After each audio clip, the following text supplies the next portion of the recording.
اعتراض کیا گیا کہ جی رجب المرجب کے اندر کوئی کسی حدیث میں آیت میں یہ نہیں لکھا ہوا کہ اس میں نوافل پڑھے جائے راتوں کو، یا اس کی 27ویں رات کو عبادت کی جائے، روزہ رکھا جائے، اور بے شمار احادیث مبارکہ موجود ہیں درجنوں کتب کے اندر، فضائل کو بیان بھی کرتی ہیں اور اس کے اندر عبادات اور ریاضات اور روزوں کا اہتمام کرنے کا حکم دیتی ہیں ہمیں۔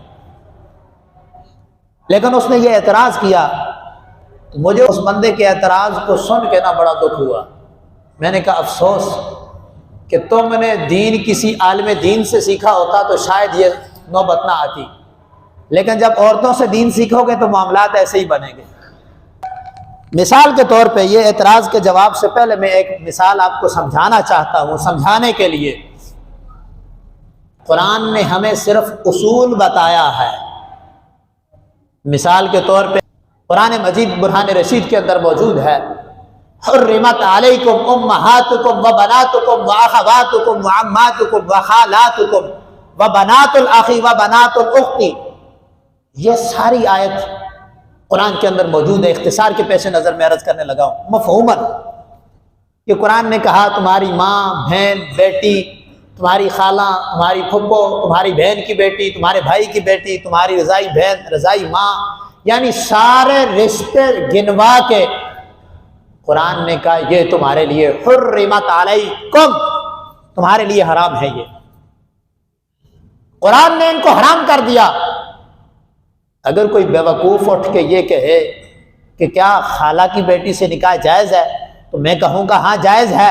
وہ کہے گا میاں صاحب قرآن سے نکال کے دو، تو میں تو اسے یہی کہوں گا کسی کام کے کرنے کے لیے ہمیں قرآن کی آیت کی ضرورت نہیں ہے، بلکہ کسی کام کو منع کرنے کے لیے قرآن کی آیت کی ضرورت ہوتی ہے۔ قرآن نے تو اصول دے دیا کہ یہ رشتے ہیں جن سے تم نے رشتہ کرنا یعنی نکاح کرنا تمہارے لیے حرام ہے۔ اس کے علاوہ قرآن نے اجازت دے دی جو بھی رشتہ ہے وہ تمہارے لیے جائز ہے۔ نکاح کے لیے ہر ایک کے ساتھ ہمیں اجازت ہے ان رشتوں کے علاوہ۔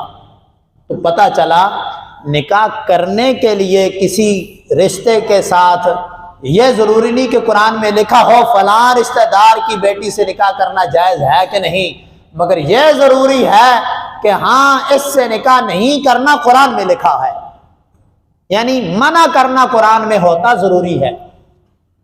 اسی لیے میرے بھائیوں کسی کام کے کرنے کے لیے ہمیں دلیل کی ضرورت نہیں ہوتی، کسی کام کو جب ہم منع کرتے ہیں تو پھر دلیل کی ضرورت ہوتی ہے۔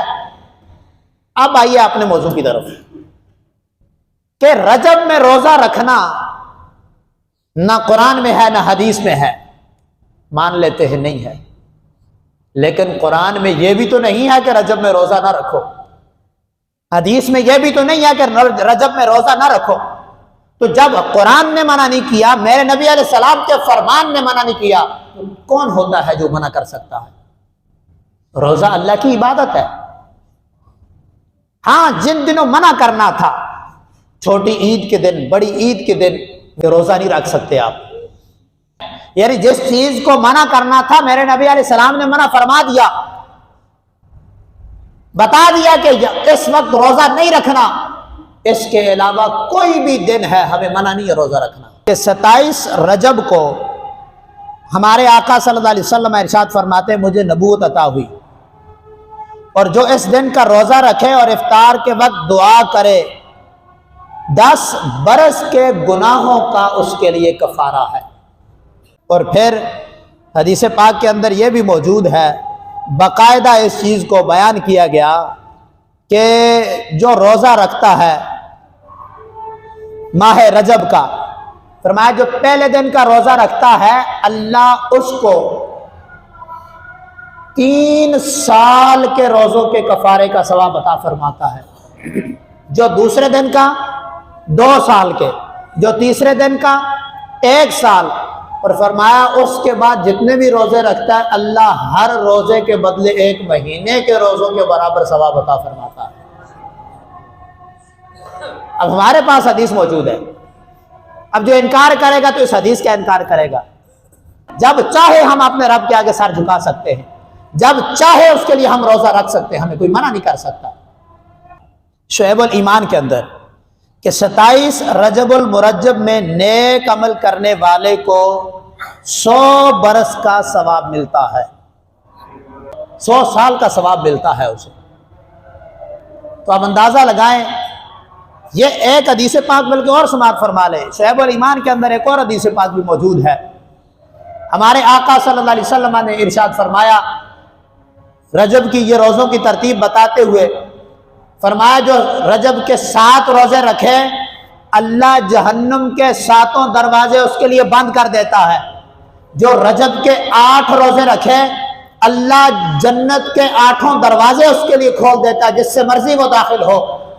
جو 15 روزے رجب کے رکھتا ہے اللہ کی رضا کے لیے، فرمایا اس کی زندگی کے پچھلے جتنے بھی گناہ ہوتے ہیں اللہ ان سارے گناہوں کو معاف فرما دیتا ہے۔ 15 روزے رکھے۔ اب بتائے وہ کہ جو کہتا ہے روزے رکھنا گناہ ہے، اور پھر وہ کہتا ہے 27 کے دن رات کو جو یہ مخصوص عبادت کرتے ہیں، اس عبادت کا کوئی ثبوت نہیں۔ اگر ثبوت کی بات کرتے ہیں تو میں ایک الزامی جواب دے کے اپنی بات کو آگے کرتا ہوں۔ امام بخاری رحمۃ اللہ تعالی علیہ، آپ نے بخاری شریف کے اندر پورا باب باندھا، باب کا نام ہے شہادت کے وقت کی نماز، پورا باب باندھ لیا۔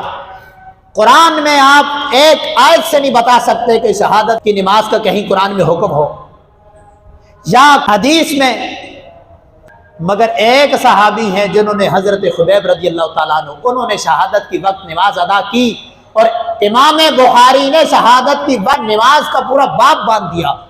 آج لوگ بخاری تو کرتے ہیں مگر بخاری کو پڑھتے ہی نہیں ہیں، صرف بخاری کا نام لینا نہیں ہے بلکہ بخاری پڑھو پتہ چلے بخاری کیا ہے۔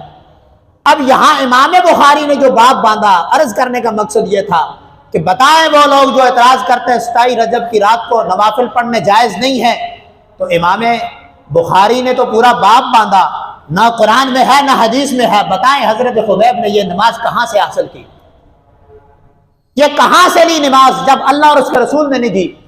اس سے پتہ چلتا ہے کہ نماز اللہ کی ہے، ان صلاتی و نسکی و محیای و مماتی للہ رب العالمین، نماز میرے رب کی ہے اور کوئی دنیا میں ایسا نہیں ہے جو نماز سے روک سکتا ہو۔ نماز پڑھنے سے کسی کو کوئی پابندی نہیں ہے۔ پورا سال تمہارے پاس ہے ہی نہیں نا وقت کہ ہم پوری رات عبادت کریں، اپنے نبی کی سنت کو پورا کریں، اور جس بندے کے پورے سال کے بعد اگر 2-3 راتیں جھاگ کے وہ عبادت کرنا اپنے نبی کی سنت کو پورا کرنا چاہتا ہے، میرے نبی تو پوری رات سجدوں میں گزار کے کہتے تھے رب ہب لی امتی، اور امتی آج ایک دن سنت پوری کرنے کے وہ بھی ناجائز کہتا ہے کہ بتاؤ میرے نبی نے کہاں کی؟ میرے نبی نے تو فرما دیا روزہ بھی رکھو عبادت بھی کرو۔ بلکہ ایک حدیث پاک اور سماعت فرما لیں، آخری بالکل میں اپنی بات کو ختم کرنا چاہتا ہوں۔ ہمارے آقا صلی اللہ علیہ وسلم نے ارشاد فرمایا حدیث پاک کے اندر کہ رجب المرجب یہ اللہ کا مہینہ ہے، فرمایا جس نے اللہ کے مہینے کی تعظیم کی، اللہ کے مہینے کی تعظیم کی، فرمایا اس نے اللہ کے حکم کی تعظیم کی، اور جس نے اللہ کے حکم کی تعظیم کی فرمایا اللہ اسے جنت میں داخل فرما دے گا۔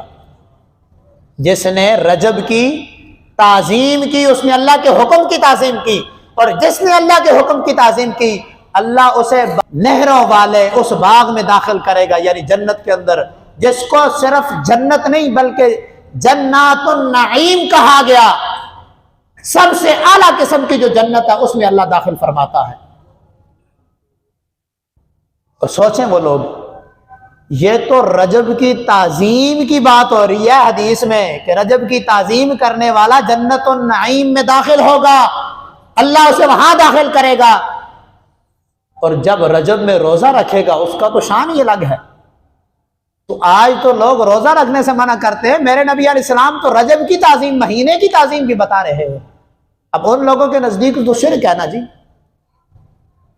جو لوگ اس چیز کو شرک سمجھتے ہیں کہ تعظیم صرف اللہ کی ہے، مگر اللہ نے بتا دیا جہاں ہے وَلِلَّهِ الْعِزَّةُ جَمِيعًا، ساری عزتیں اللہ کی ہیں، وہاں اللہ کے قرآن نے فرمایا وَلِلَّهِ الْعِزَّةُ وَلِرَسُولِهِ وَلِلْمُؤْمِنِينَ، ساری عزتیں اللہ کی ہیں، اللہ کے رسولوں کی ہے، اللہ کے مومنین کی ہے۔ اور پھر میرے نبی علیہ السلام نے بتایا مومنوں تمہاری عزت اس میں ہے میرے رب کے مہینے کی عزت کرو، میرے رب کے مہینے کی عزت کرو، احترام کرو۔ اگر اس کا احترام نہیں کیا جائے گا تو معاملات خراب ہو جائیں گے۔ تو مہینے کا احترام کیا ہے؟ مہینے کی تعظیم کیا ہے؟ کیا مہینے کو ہم نے خدا مان لیا معاذ اللہ؟ نہیں، مہینے کو خدا نہیں ماننا۔ مہینے کی تعظیم یہ ہے کہ ہم اپنے رب کی زیادہ سے زیادہ اس میں عبادت کر کے اپنے رب کے قریب ہونے کی کوشش کریں۔